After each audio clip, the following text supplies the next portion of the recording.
కొల్లాపూర్ నియోజకవర్గంలో మరి రెండో విడత జరిగినటువంటి సర్పంచ్ ఎన్నికల్లో బీఆర్ఎస్ పార్టీ గణనీయమైనటువంటి స్థానాలను గెలుచుకొని చాలా మంది బీఆర్ఎస్ పార్టీ కార్యకర్తలు, నాయకులు, శ్రేయోభిలాషి అందరూ కూడా బాగా కష్టపడినారు. గ్రామాల్లో చాలా అధికారంలో ప్రభుత్వం నుంచి రకరకాల వేధింపులున్నా కూడా తట్టుకొని నిలబడి వాళ్ళు ఎంత అధికార దుర్వినియోగం చేసి భయభ్రాంతులు గురి చేసినా కూడా మళ్ళీ ఈరోజు తట్టుకొని నిలబడినందుకు ప్రతి ఒక్క కార్యకర్తకు నేను శిరస్సు వంచి మరొకసారి ధన్యవాదాలు తెలియజేస్తా ఉన్నాను. ఈరోజు మరి మీరు కనుక చూస్తే మొదటి విడతలో కొన్ని రేవెల్ల మండలంలో 3-4 గ్రామ పంచాయతీలు మాత్రం అతి తక్కువ ఓట్లతో 5 ఓట్లు 10 ఓట్లతో, ఒకటి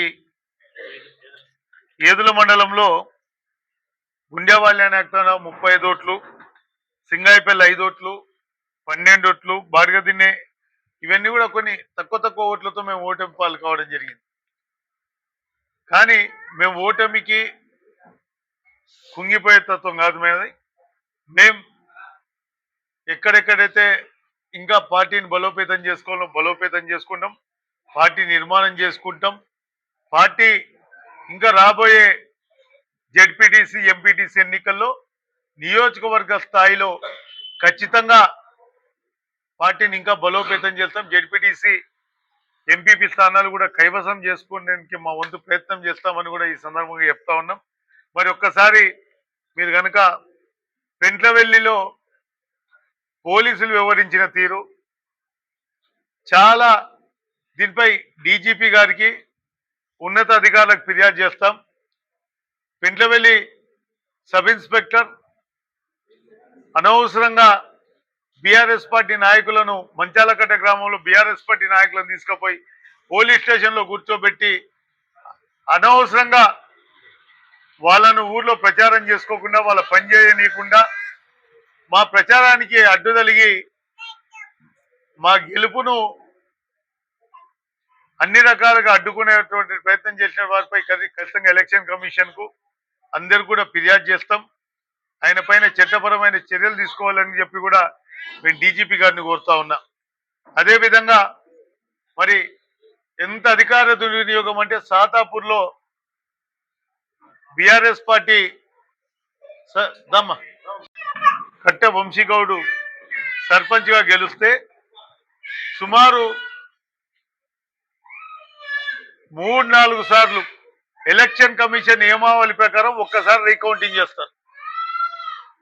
1% డిఫరెన్స్ ఉంటే ఒకసారి రీకౌంటింగ్ చేస్తారు. కానీ 3-4 సార్లు రీకౌంటింగ్ చేసి ఫలితాన్ని కూడా సుమారు 10:30-11 గంటల ప్రాంతంలో, రాత్రి 12:30 ప్రాంతం అయింది.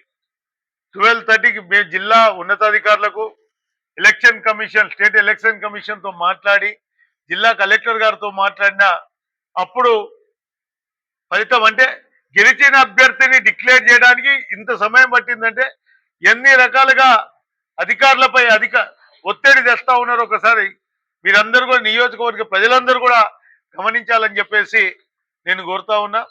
ఖచ్చితంగా మీడియా ద్వారా మరొకసారి విజ్ఞప్తి చేస్తా ఉన్నా.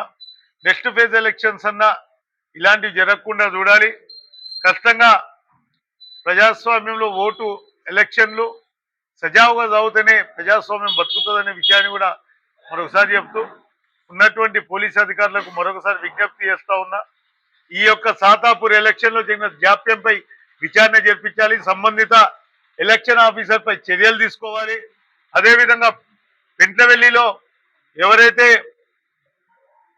సబ్ ఇన్స్పెక్టర్ ఉన్నాడో అన్యాయంగా అక్రమంగా బీఆర్ఎస్ పార్టీ కార్యకర్తలను నాయకులను నిర్బంధించి వేధింపులకు గురి చేసే సబ్ ఇన్స్పెక్టర్ పై కూడా చట్టపరమైన చర్యలు తీసుకోవాలని చెప్పేసి బీఆర్ఎస్ పక్షాన డిమాండ్ చేస్తా ఉన్నాం. గ్రామాలలోకి పోతే మేం చేసిన పని తప్ప ఈ 2 సంవత్సరాల్లో ఏం పని చేయలేదు అనే విషయాన్ని చెప్తారు. అధికార పార్టీ కేవలం ధనము మందును యథేచ్ఛగా ప్రవహింపజేసి ప్రలోభాలకు గురి చేస్తే తప్ప వాళ్ళు చేస్తున్నటువంటి పని ఇంకేమీ లేదు. వాళ్ళు ఈ ప్రభుత్వం ఇచ్చిన ఏ హామీ ఏ గ్యారెంటీలను కూడా అమలు చేయలేదు. ప్రజల దగ్గరకు పోయి ఓట్లు అడిగే పరిస్థితుల్లో వాళ్ళు లేరు. కాబట్టి దానికి ప్రజల్ని ఏ రకంగా మభ్యపెట్టాలి, ప్రలోభ పెట్టాలి, దానికి కావాల్సినటువంటి మరి దారులు వెతుకుతూ అడ్డదిడ్డంగా డబ్బులు ఖర్చు పెడుతూ గెలవాలనే ప్రయత్నం చేస్తా ఉన్నారు. అంతకుమించి ఏం లేదని కూడా చెప్తా ఉన్నారు. యువతలు ఉన్న వాళ్ళు కూడా అక్కడ పక్క కలిసి చేసుకునే గ్రామాలు ఉన్నాయి. మా ఇస్తుంది అవన్నీ కూడా చేసుకున్నారు. అట్లా వాళ్ళు కూడా రకరకాల కమ్యూనిస్టులతో కలిసిండ్రు. అందరు కలిసి గ్రామాల్లో ఉన్నటువంటి వర్గాలు అందరూ ఏకమై చేసుకున్నారు. దీనికి పార్టీలకు దీనికి సంబంధమే లేదు. మన సారీ